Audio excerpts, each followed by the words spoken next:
Hey bees, I'm Marie from Humblebee and Me, and today we're making a gorgeous featherweight hair oil. So this lovely formulation is perfect for people who have hair that's not very tolerant of oils. So hair like mine, relatively fine hair. I know when I first got into DIYing, I ordered some oils that are just wonderful for the hair, and I very eagerly applied them to my hair, and then very eagerly went and shampooed my hair like 3 times in a row because it just got so oily. It just really doesn't tolerate large doses of oil very well at all. The solution, of course, is to dilute the oil with something that's not oil, something a lot lighter. Diluting the oils allows you to take, still a meaningful amount of products. You're not just trying to distribute, one lone drop of oil through all your hair. So it allows you to take a meaningful drop of product and then distribute it through your hair, and then the thing that's not oil will evaporate and leave the oil, well dispersed through the hair so that it can do its amazing things for your hair without leaving your hair looking really stringy and oily. In the past, I've shared a lot of formulations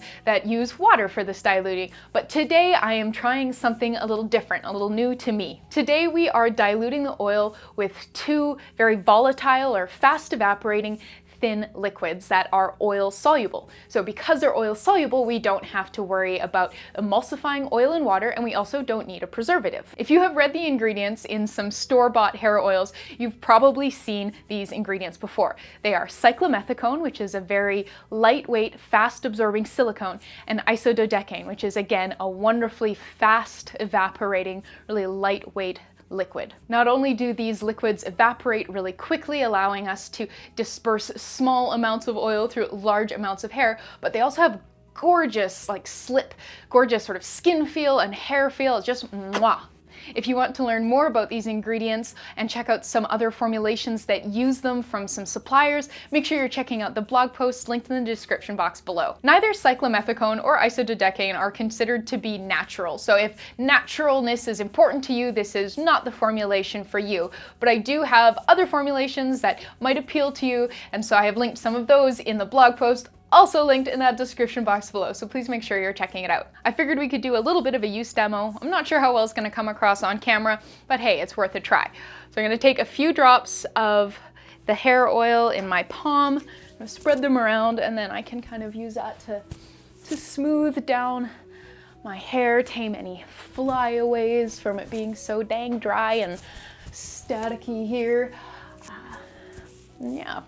It's basically weightless. It's featherweight. I think that's enough preamble. Let's go make some hair oil. This cold process formulation is incredibly easy to make, so I'm actually just going to weigh all of our ingredients into a 15 milliliter glass bottle with a dropper top. So to start with, you're going to need 7.56 grams of cyclomethicone.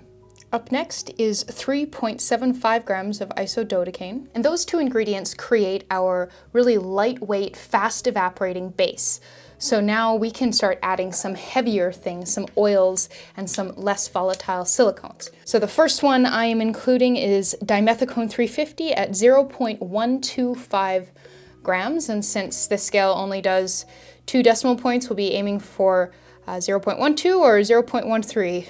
Up next is 0.625 grams camellia seed oil, a 1/4 gram fractionated coconut oil, 0.06 grams vitamin E, and then some kind of fragrance of your choosing or essential oil. So for this one, I am using Brambleberries Made to Measure at 0.125 grams. With all the ingredients in here, we're just going to cap and shake. And that is quite literally it. It's incredibly simple. You can see it has a very thin viscosity. It's almost water-like. And yeah, smells great and super lightweight. Really great way to use oil on hair that is not very tolerant of oils without having to incorporate water and then worry about emulsifying everything and including a preservative.